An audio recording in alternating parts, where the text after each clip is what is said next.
नमस्कार दोस्तों। Research scholar exam 2024 ये एग्जाम 4/8/2024 को हुआ था। ये जो एग्जाम है ये एग्जाम जीके और सब्जेक्ट का एग्जाम है। इसमें आज की क्लास में अपने जीके से संबंधित प्रश्न करेंगे और आज की ये क्लास इस एग्जाम की यानी इस प्रश्न पत्र की दूसरी क्लास है। इससे पहले वाली क्लास अगर आपने नहीं देखी है तो जरूर देखें। तो दोस्तों, आज का प्रश्न है, किस पुरातात्विक स्थल की खुदाई से खड़े यक्ष की पाषाण प्रतिमा प्राप्त हुई है? किस पुरातात्विक स्थल की खुदाई से खड़े यक्ष की पाषाण प्रतिमा प्राप्त हुई है, ये अपने को बताना है। Option number 1 Kalibanga, option number 2 Noh, option number 3 Ganeshwar, option number 4 Bagor. दोस्तों, इस प्रश्न का सही उत्तर ऑप्शन नंबर 2 है, नोहे भरतपुर। नोहे कहाँ है? भरतपुर जिले में स्थित है। भरतपुर जिले में है। नोहे नामक जो सभ्यता है भरतपुर जिले में है, जहां से अपने को खड़े यक्ष की पाषाण प्रतिमा प्राप्त हुई है।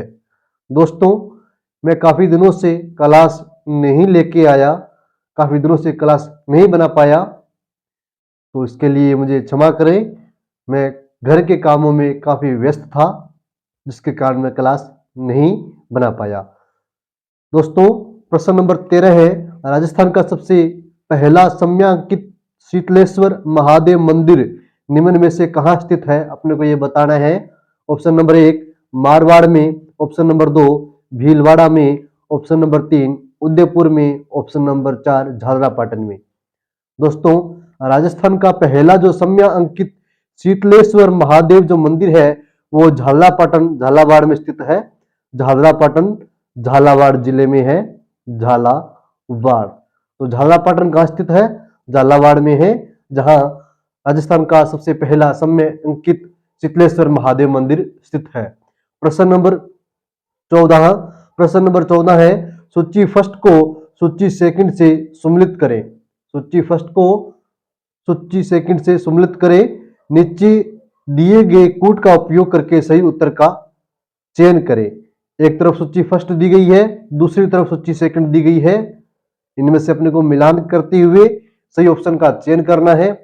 ऑप्शन नीचे दिए गए हैं। सबसे पहले अपने देख लेते हैं सूची फर्स्ट और सेकंड को। सूची फर्स्ट में ए नंबर कथन है मारवाड़, और इस साइड में लोक नृत्य दिए गए हैं, इस साइड में राजस्थान के क्षेत्र दिए गए हैं। तो मारवाड़ का जो प्रसिद्ध नृत्य है, लोक नृत्य, वो कौन सा है? मारवाड़ का है डांडिया नृत्य। तो ए का 3 सही हो जाएगा यहाँ पे। तो जो डांडिया नृत्य है वो मारवाड़ का प्रसिद्ध है। फिर अपने बात करते हैं शेखावाटी, बी। तो शेखावाटी का गिद्ध नृत्य प्रसिद्ध है। इस प्रकार शेखावाटी का जो प्रसिद्ध नृत्य है वो कौन सा है? गिद्ध नृत्य है। तो बी का हो जाएगा चौथा। फिर अपने बात करते हैं जालोर का, तो जालोर का ढोल नृत्य प्रसिद्ध है। तो 3 अपने मिल गए हैं। तो सबसे पहले हम देखते हैं कथन नंबर जो ए, मारवाड़ जो क्षेत्र है उसमें डांडिया नृत्य किया जाता है। तो ए का 3 कहां पर है? ऑप्शन में देखिए, तो पहले में भी है और चौथे में भी है। इन दोनों में नहीं है, तो ये दोनों ऑप्शन कट जाएंगे। उसके बाद अपने देखते हैं शेखावाटी का जो लोक नृत्य है वो है गिद्ध नृत्य है। तो बी का 4 किस्म में मिलान कीजिए, तो पहले में नहीं है, तो ये भी कट गया। तो लास्ट ऑप्शन बचा चौथा। इस प्रकार ये इसका सही उत्तर हो जाएगा। तो मारवाड़ का डांडिया नृत्य है, शेखावाटी का गिद्ध नृत्य है, जालोर का ढोल नृत्य है और अलवर भरतपुर का बम नृत्य है। तो इस प्रकार इस प्रश्न का जो सही उत्तर है वो ऑप्शन नंबर 4 इसका सही उत्तर है। प्रश्न नंबर 15, संस्कृत लेखों में राजस्थान के किस वंश का नाम चाप, चपोतक या चाबोटक लिखा मिलता है? संस्कृत लेखों में राजस्थान के किस वंश का नाम चाप, चपोतक या चाबोटक लिखा मिलता है? ऑप्शन नंबर 1 सोलंकी वंश, ऑप्शन नंबर 2 चावड़ा वंश, ऑप्शन नंबर 3 परमार वंश, ऑप्शन नंबर 4 चाहमान वंश। दोस्तों, इस प्रश्न का सही उत्तर है ऑप्शन नंबर 2 है चावड़ा वंश। चावड़ा वंश का जो नाम है वो संस्कृत लेखों में चाप भी मिलता है, चपोतक भी मिलता है और चाबोटक भी मिलता है। तो इस प्रकार चावड़ा वंश के नाम हो गए चाप, चपोतक, चाबोटक आदि।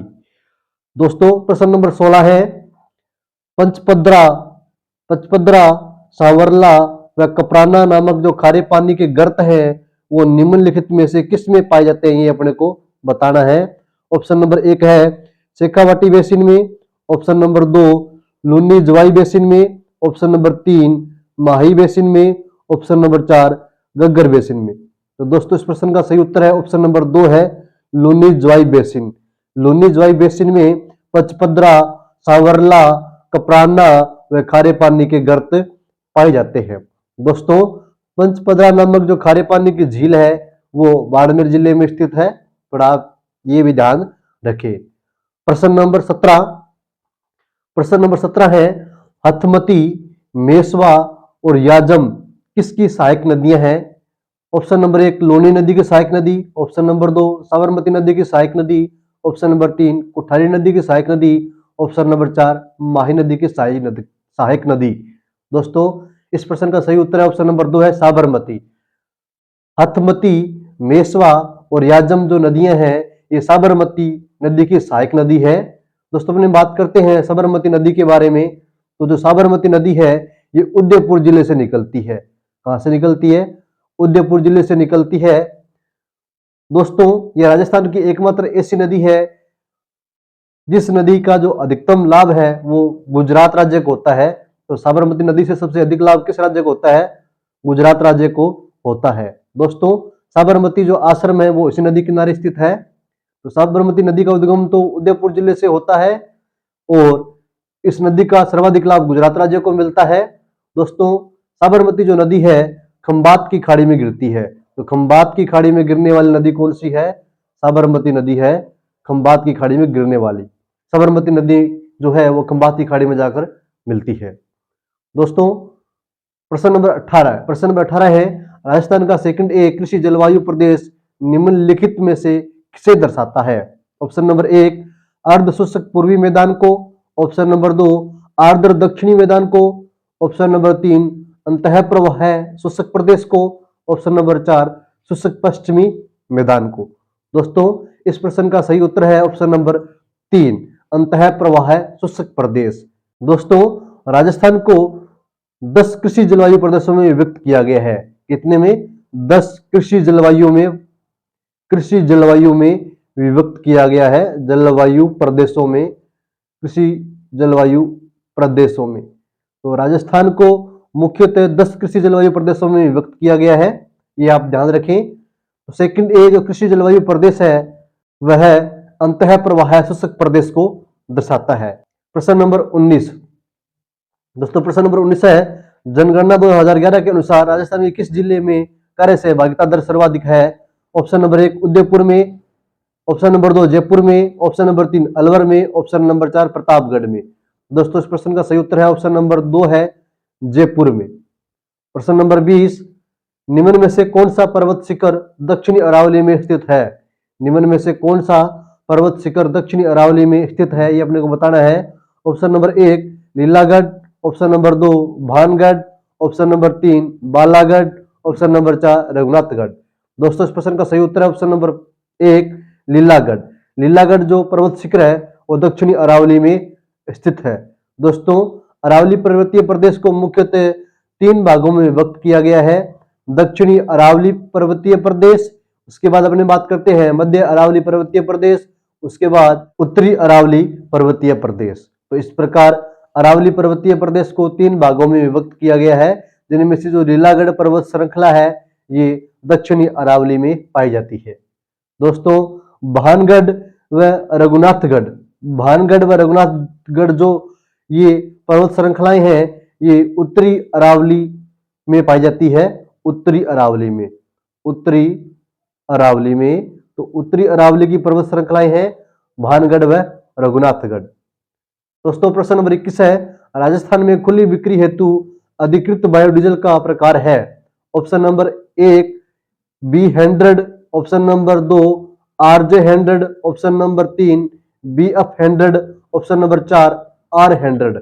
दोस्तों इस प्रश्न का सही उत्तर ऑप्शन नंबर 1 है B100।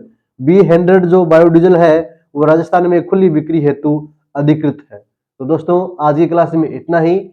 अगली क्लास में अपने जल्द मिलेंगे। तब तक के लिए जय हिंद, जय भारत।